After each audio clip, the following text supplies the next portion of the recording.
Hi, I'm James, and this is my take on reality. In this episode, we're going to be talking about 90 Day Fiance's Season 9's character, Kara, and her relationship with alcohol, and why I think that there are more red flags here than a little bit, and things that we should always be concerned about if you have a relationship with someone and they exhibit this type of behavior, and things you should be concerned about.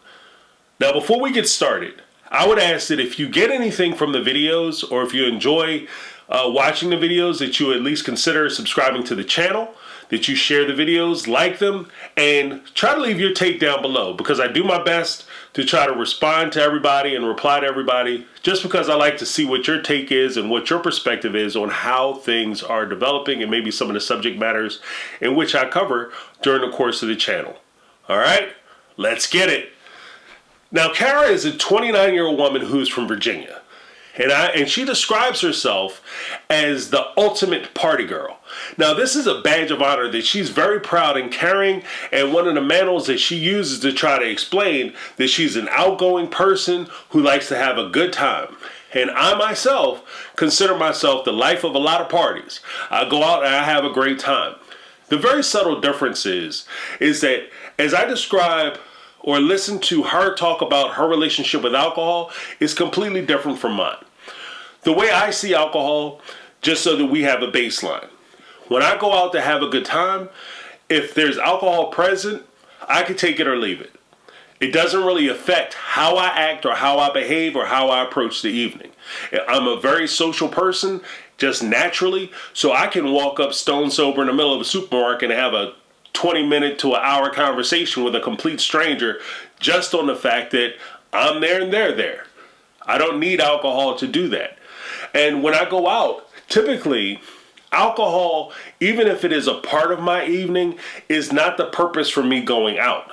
So for instance, if I go out and I like to do a lot of activities. So therefore, if I go out and I do karaoke, or I go to a club and I like dancing, or I go to a comedy show, or I go bowling or skating or whatever, then I like to do those things. And if I have a beer or a drink while I'm doing those things, I make sure that the alcohol itself doesn't interfere with the activity for which I'm there for. So if I go out and I'm going to sing songs, I don't want to sing songs and not remember the words because I'm too drunk, or just go out and have a bad time, or not be able to go out and dance because I can't stand up. And I certainly never want to be in a situation where I can't remember what I did the night before.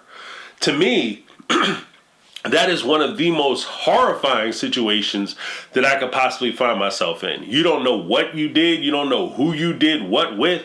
Like, that's crazy to me. And in this particular season, Kara being 29 years old, she's relatively young. So I think that a lot of the things that she does and a lot of the ways in which she conducts herself, for the most part, is overlooked. Because Kara, like it or not, is an attractive young lady who, if she says that she's the ultimate party girl and she's a lot of fun, it seems like something everybody could get behind.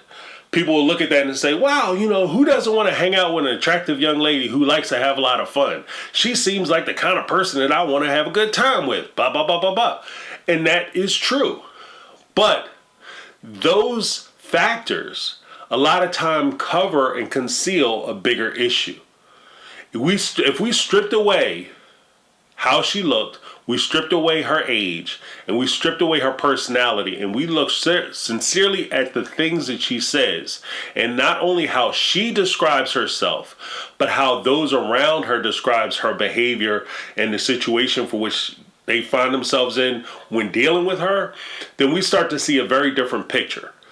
For instance, she said on several occasions, both her and Guillermo described situations in which she would go out, she would drink to excess, and she would black out. She couldn't remember anything. In fact, when she broke up with her high school sweetheart, she sat there and said, yeah, we broke up. He wakes me up in the middle of the night, and I had no idea why we broke up because I couldn't remember a thing. And then update date, now that she's 29 years old, she's still saying, I go out 3-4 times a week and I drink to a point where I can't remember what it is I did. Let's stop right there and just address one simple fact. If you're going out and you're going out drinking and you're going out to have a good time. How is it a good time if you can't remember what it is you did? You don't know whether you went out and got in a fist fight, whether you went out and, ran somebody over with your car. You don't know nothing. All you know is I left the house at 7 o'clock and I woke up this morning in my bed, hopefully in your bed. That's not a good time to me. And just the idea that you're having that much of a binge alcohol session indicates that you might have an issue with alcohol. When you go out, you don't necessarily have to have alcohol to have a good time. If you're the ultimate party girl, if you're the ultimate friendly person, you're the ultimate social person, it doesn't matter when you arrive to the party because you are the party. So therefore, you don't need to bring alcohol with you. You don't have to have alcohol as a component. Alcohol in and of itself can become a huge crutch as to you having a good time. If you rely on alcohol in order to have fun, then your fun is not what you think it is. If you have to get drunk in order for you to go to the club and dance, then you're getting drunk and you just happen to wind up at the club. If you get drunk so that you can go out and do karaoke or sing a song, then you aren't doing karaoke, you're getting drunk. And after a while, before long, you're going to lose the activity and you're just going to be getting drunk. And that's one of the problems that you encounter a lot of times with the abuse of alcohol. Because alcohol isn't just one of those things that you can just keep doing and keep drinking to excess. You will develop over time a physical dependency on this drug because alcohol, like it or not, is a drug. Anything in excess can be a bad thing. Water, you need water to live. But if you drink too much water, you could die. Alcohol, you can have a good time responsibly with alcohol. But if you find yourself drinking 3 or 4 times a week and you require it to go out and have a good time, and then after a while, you just require it during the course of the day. You come home from a day of work, hey, I got to have a beer. Hey, I got to have 2 or 3 beers. That's an indication to you that you might be heading down the road where you're going to have a problem with your relationship with alcohol. And you might want to consider, and this isn't saying that you're an alcoholic or that you're a drunk or whatever the case may be, but it's just saying that these are things that you might want to look at if between you or somebody that you care about, if they're drinking too much or you find that they're drinking every day and it's something that they do just to unwind or relax, that this is something that, hey, let's cut out the alcohol for a little while. Let's take a break from it. Let's take a step back from it. Every now and again, I'll go out, and if I was drinking and I found myself going out like 3-4 times in a month or, twice, I had a big busy weekend where I'm out a lot and I've been drinking a lot, I'll take a few weeks off of drinking. I haven't had a drink probably in a few months. You just take time away from it because it's not necessary when it's not necessary. But if you find that you can't take time away or you struggle with not doing it, then you might want to talk to somebody. One of the things that Kara said, which also gave me a big, huge red flag, was when she started talking up to Guillermo and talking about Guillermo's issues with her and her drinking, was that she said something that kind of reminded me of a movie years ago with Nicolas Cage, Leaving Las Vegas. He actually got an Oscar for it, I believe, where he was an alcoholic. And he said to the young lady who he was with, there's one in our relationship, there's only one thing that I told you that you can never ask me to do, and that's to stop drinking. You can never ask me to stop drinking. If we go out and we start dating and we get serious with each other, the one thing you can never do is ask me to stop drinking. And I've kind of had those moments and those glimpses in watching Kara and her relationship with Guillermo. Because it sounds like Guillermo is telling her that he wants her to cut back the drinking. Not even necessarily stop drinking, just cut it back. And she's saying, no, you have to accept me for the way I am, for who I am and everything about me. And if you can't do that, then we can't be together because this is who I am. And if this is who you are, and in someone in Guillermo's situation or someone in a like or similar situation to that, you have to ask yourself, how far along and how deep in this rabbit hole am I willing to go? When you're encountering somebody that you love and you want to help them, and whether it's alcohol, drug addiction, gambling, or even something as innocuous as weight loss, We have to understand that no matter how much you love them, no matter how much you talk to them, the only way that that person is going to get better or achieve the goal that they've set is for them to want that goal for themselves. You can't want it for them. They have to want it for themselves. If it's something like alcohol or drug addiction or gambling, every day you're going to have the need and the desire to do that thing.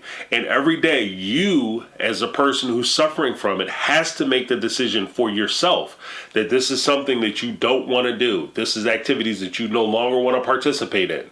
And as in Guillermo's situation, he may very well say, Kara, this is destroying you. I love you so much. I don't want to see you go down this road. And Kara may say, well, nothing has happened to me yet. I'm fine, and I don't want to stop. And then that's the end of it. You can't make her do the thing that you want her to do, no matter how well-intentioned you are. So again, when you are in a relationship with somebody like that, to a degree, you have to accept the idea and the principle that you are going to be suffering a lot. And for the most part, you are powerless in that person's recovery.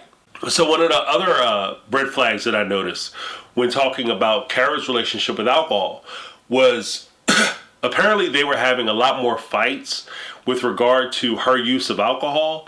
And in those fights, like I said, she was demanding that he accept her, and he looked past her drinking, and he just accept the fact that this is who she is and what she likes to do, and it should be okay because he knew what kind of person she was when she met, because she kept it real 100% and all that stuff. But the one question that I would go to before that is, if you are having discussions and disagreements with your loved one over alcohol, the question always comes down to simply this: is your relationship as important to you as alcohol? Is Guillermo as important as getting drunk?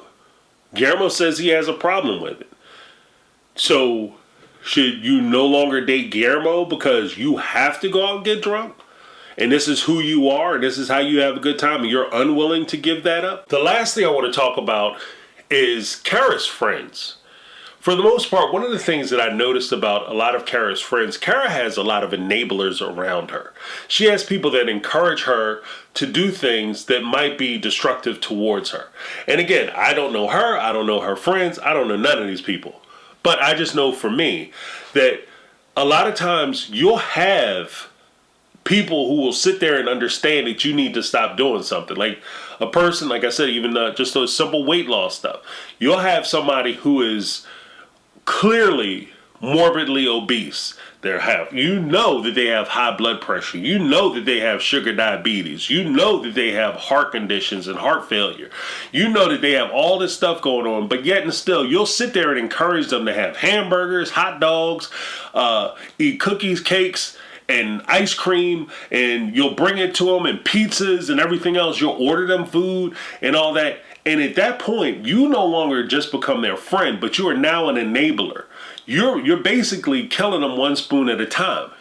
You same. Kara has people who say to her, "You're so much fun. You're so pretty. You're so beautiful. You have such a good time. Oh my goodness, when we go out, it's wonderful."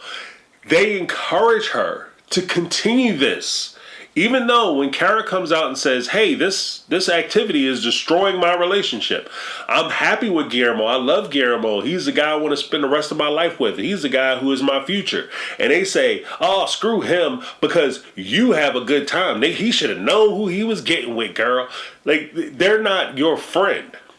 And when people are encouraging you to do the wrong thing, or they're encouraging you to do something that is specifically self-destructive, because anytime you're binge drinking to the point where you are losing consciousness and or you're blacking out and you can't remember what it is you're doing, and they encourage you, hey girl, remember we went out last week? We had such a great time. We need to do that again.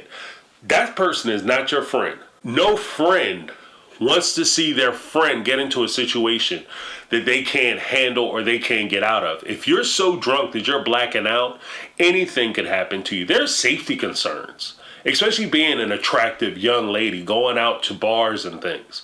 You have to be concerned about the people you're around. Look, my name is James. That's my take on reality. Let me know what you guys think. Please, again, if you are getting anything from the videos in the channel, please consider subscribing.